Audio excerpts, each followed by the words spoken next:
Bonjour à tous, bonjour à tous. Bienvenue, nouvelle vidéo, les PCC, pourquoi ne pas en acheter, pourquoi je ne recommande pas d'acheter un PCC, mais néanmoins on va voir ce que j'ai fait, ce que je recommande si vraiment vous êtes en mode ok, j'ai pas le budget, comme on a vu dans une des premières vidéos pour tirer de la R15. Du coup, je veux faire un PCC pour avoir des compétences reliées au fusil. Et à côté, voilà, je vais me concentrer sur les pistolets, les armes de poing, mais voilà, les armes longues. Je veux quand même en avoir une, du coup, je pense acheter une R9. Je vais vous montrer un truc pour que ce soit clair. Bon, c'est un peu shameful, hein, mais je suis débutant. Voilà, ça c'est moi.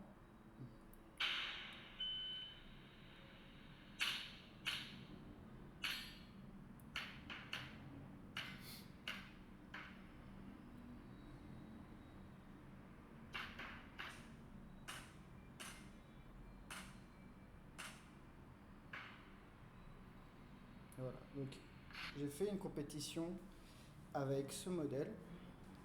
Ça c'est un Ruger PC Charger. Et du coup, il est monté, je vais vous me présenter. Il vient comme ça. Ce qui est bien, c'est ici, vous pouvez appuyer ici. Et ensuite, ça fait un joli package tout petit, quoi. Bien sûr, l'arme, elle est propre.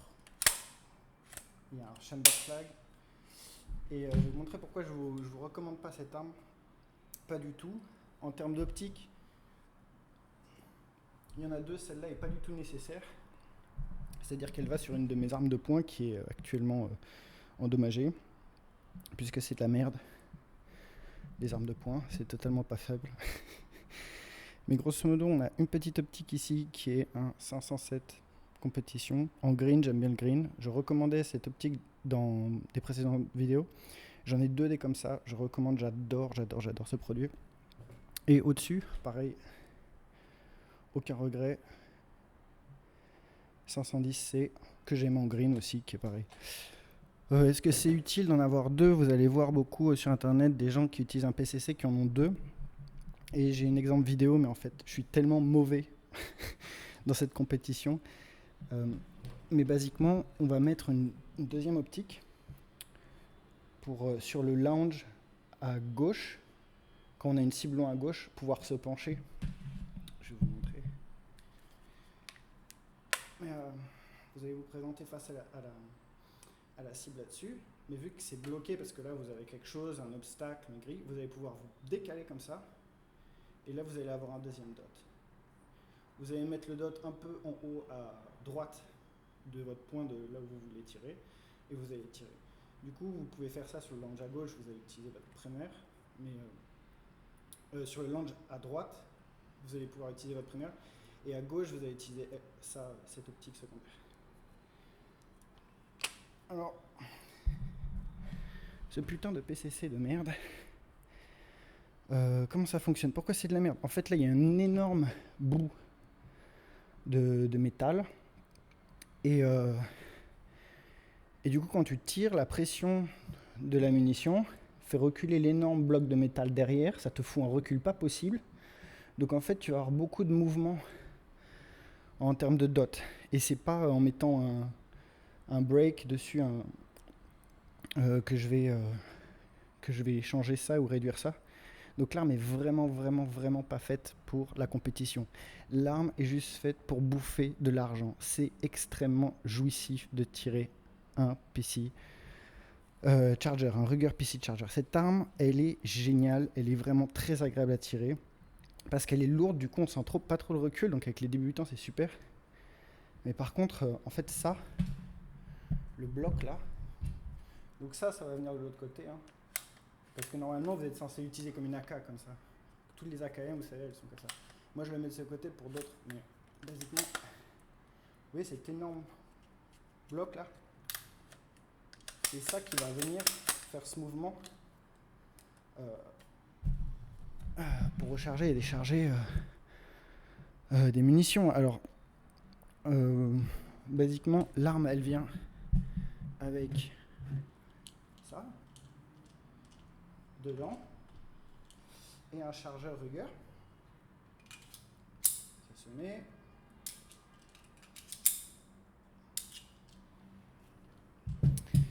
Mais elle vient aussi avec un deuxième système, qui est celui que j'ai installé, qui est pour les chargeurs Glock. Et du coup, là, on peut voir qu'avec 10,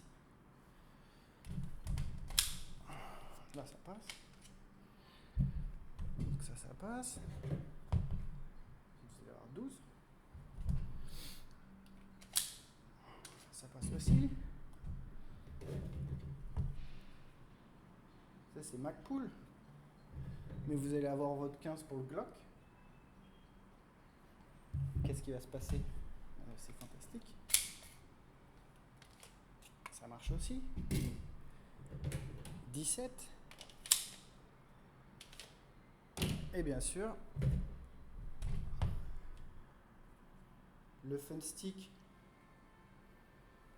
ben, il va rentrer. Donc ça, je ne vous dis pas comme c'est l'éclate. Break. Cette arme est géniale, c'est que si vous avez déjà un système Glock, et ben vous allez pouvoir utiliser tous vos chargeurs Glock dans le Ruger PC Charger. Je pense que c'est pour ça qu'il se vend assez bien. Pourquoi? Parce que le mec il se dit ouais, je vais avoir un... Les débutants ils sont toujours comme ça, ils sont là. Moi je veux un backpack gun, moi je veux une arme qui rentre dans mon sac à dos. Ils sont tout plein de scénarios genre il y a une altercation, ils rentrent dans leur véhicule il y a un sac, et dans le sac il y a des chargeurs de Glock qui sont compatibles avec leur arme de port, et en plus derrière ils ont le Ruger PC Charger au cas où il y a un truc qui se passe. Et en fait c'est pas du tout ça qui va se passer, c'est que ils vont aller au club, et puis après il y aura des compétitions, et puis après ils vont se retrouver avec un truc comme ça qui sert à rien. Voilà. Alors, du coup, ce qui est bien, voilà, c'est les chargeurs Glock. Qu'est-ce qu'on peut faire aussi? S'il devient chaud, ça c'est des M-Lock, c'est des rail coolers de type 2. Ça, vous pouvez le foutre comme ça, avec un machin. Tac. Vous pouvez foutre une poignée. Ça c'est pas mal les poignées, mais là encore, les poignées c'est super au début, mais après en fait on se rend compte qu'il faut... En dessous, faut rien en fait, parce que vous allez sans cesse le balancer. Et de toute façon, cette arme elle est faite pour être... Pour avoir les contrôles, il faut vraiment la tenir comme ça, en utilisant ça, ou en utilisant ça. Alors elle vient avec un truc là en métal qui est fait pour pas que la main dérape et ensuite qu'on se fasse mal. Mais bon, objectivement, si tu tires beaucoup avec ça, tu vas plutôt la maintenir là. Parce qu'ici, tu vas avoir ton contrôle pour faire ton changement de mag. Voilà, sinon j'ai fait quoi? Tu peux coller ça. Tu peux foutre une lampe. Une lampe comme ça c'est génial. Ça c'est génial parce que tu vas pas te retrouver avec un mec à 3h du mat à charger ça, charger... ça arrivera pas. Par contre, ce qui peut se passer, c'est que tu as des matchs de nuit, et du coup, tu as ton système pour faire ton match, et paf, tu fous ça dessus. Ou là, si vous aimez aussi l'airsoft ou des trucs comme ça c'est super, tu le fous sur ton système, tu as un truc comme ça pour protéger le... Voilà, parce que tu as ça aussi pour... J'en parlerai des lampes, mais ça c'est bien, et c'est barato, c'est pas cher, c'est léger, c'est modulable. Voilà, donc ça c'est bien. Bien sûr, il faut le foutre sur le rail, donc on met un truc comme ça, on balance de l'autre côté. Ça c'est pas mal. Quoi d'autre? C'est un peu tout quoi. Et alors pourquoi je recommande pas du tout le Ruger PC Charger, ou même aucun des Ruger en fait? C'est tout simplement pour la safety. Pour ça. C'est-à-dire que vous allez faire pan pan pan, pan pan pan pan pan, et ensuite vous allez avoir votre autre main qui va venir là. Là vous allez faire... Vous allez faire pan pan pan pan pan, et ensuite vous avez cette main qui va venir remettre la sécurité. Ça va faire bip, vous cliquez là, pan pan pan pan pan pan pan, et ensuite vous allez devoir réappuyer là. Et cette gymnastique, elle est complètement débile. Elle est complètement débile et elle s'applique à aucune des AR-15. Donc complètement con.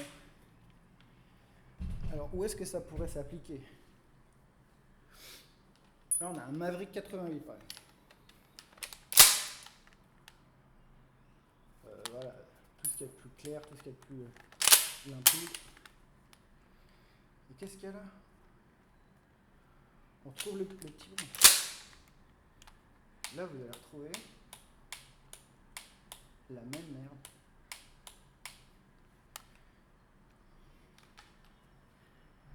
Et c'est complètement con.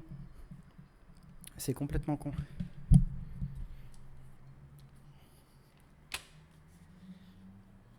Ah putain.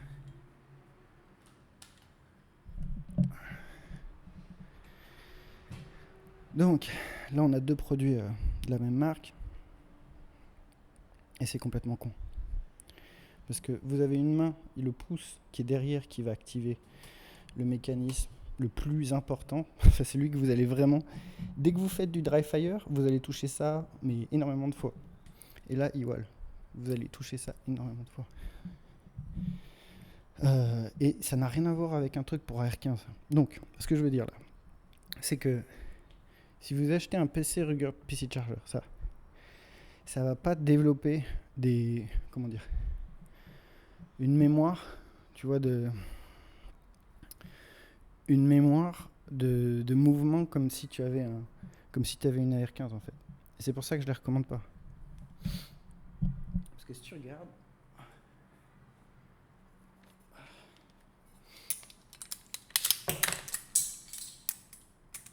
ça c'est une AR15, ici. Tu fais ce mouvement.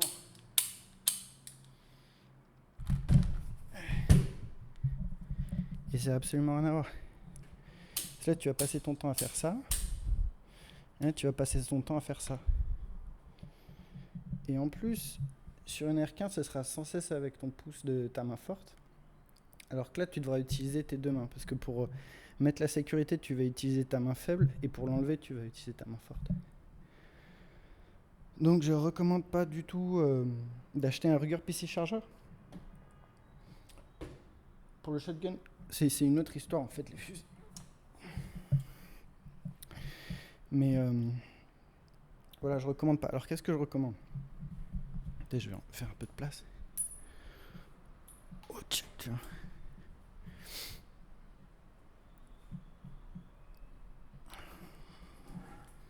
Alors de ce que j'ai tiré, de ce que j'ai vu.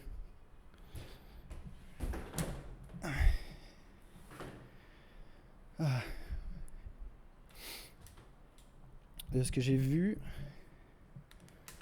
en compétition. Alors des CMM Banshee, j'en ai vu plein des modifiés et tout, mais j'en ai vu plein aussi qui sont à la casse. En fait, dès que les mecs ils se mettent à tirer beaucoup, ils les abîment beaucoup. Parce que les AR9, ça casse très très vite, quoi. Donc un CMM Banshee, en fait, les SIG super à tirer. Je crois qu'il y a Kuna aussi. Enfin, super à tirer, n'empêche, j'en ai vu plein à la casse, parce que dès que les mecs ils commencent à faire ouais et tout, c'est super la division PCC, on est 5, en plus c'est fun. Et puis vu qu'on n'est pas beaucoup, ça met. Bref. J'en ai vu plein de cassés, je recommande d'essayer. Est-ce que je recommande à l'achat? Non. Le Scorpion. Alors le Scorpion c'est compliqué parce que il y en a plein cassés aussi, mais il y en a surtout énormément à la vente. Un CZ Scorpion de seconde, parce que les mecs l'achètent, parce que c'est un look super, en plus ils se disent waouh c'est CZ. En compétition ça cartonne, hein, CZ. Parce que tu peux mettre un break dessus. Et c'est CZ, donc tu vois, ils ont un shadow déjà, ils se disent ouais, je vais rester chez CZ. N'empêche, il y en a plein à la vente. Alors, attirer, est-ce que c'est fun? Oui. Est-ce que les commandes sont super smooth?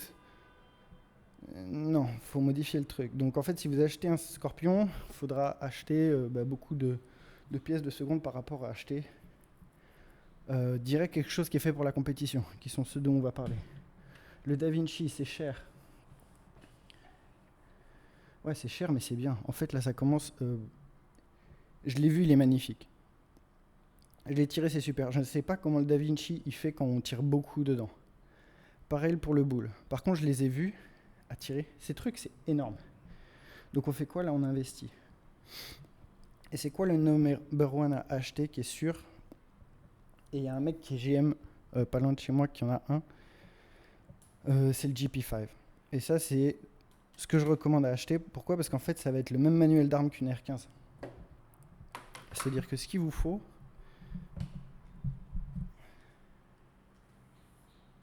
c'est ça en fait.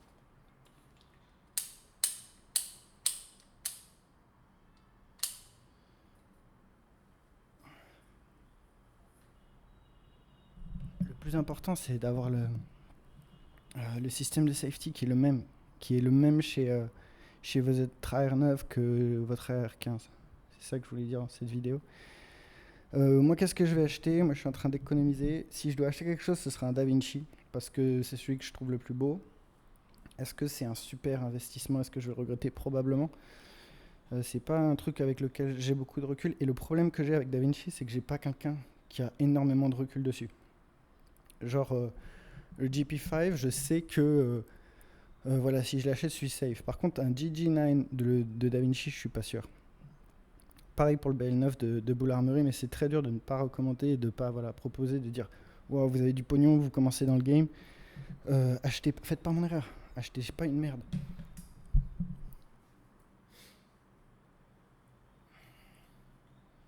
Achetez pas ça.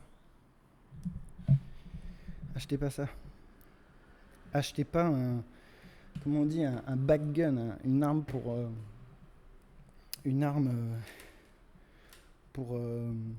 pour votre sac à dos, pour votre voiture.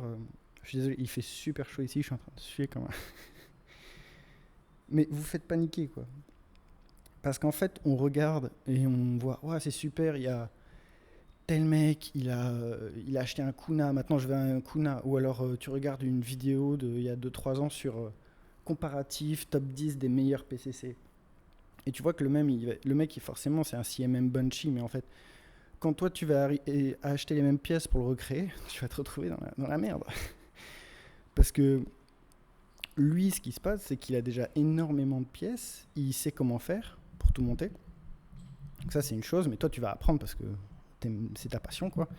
Mais le problème, c'est que après, régulièrement, lui, il va changer les ressorts, il va changer les pièces et tout, parce que ça s'abîme.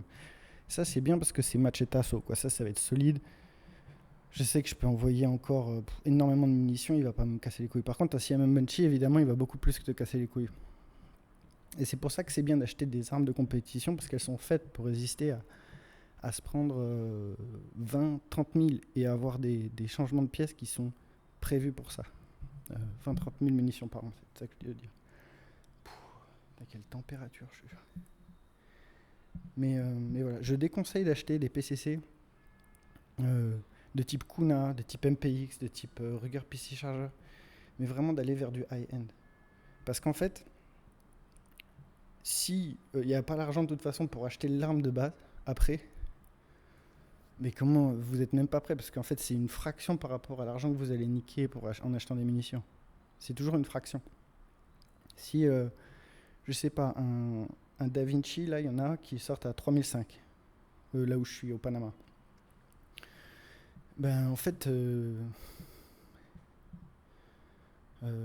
boîte de 1000, ça va être quoi? 300, entre 300 et 350 euros, 320 euros. Donc ça fait 10 000 munitions. En fait, en shootant 10 000 munitions, je suis déjà au prix du DaVinci qui est du high-end, qui est du haut de gamme, quoi.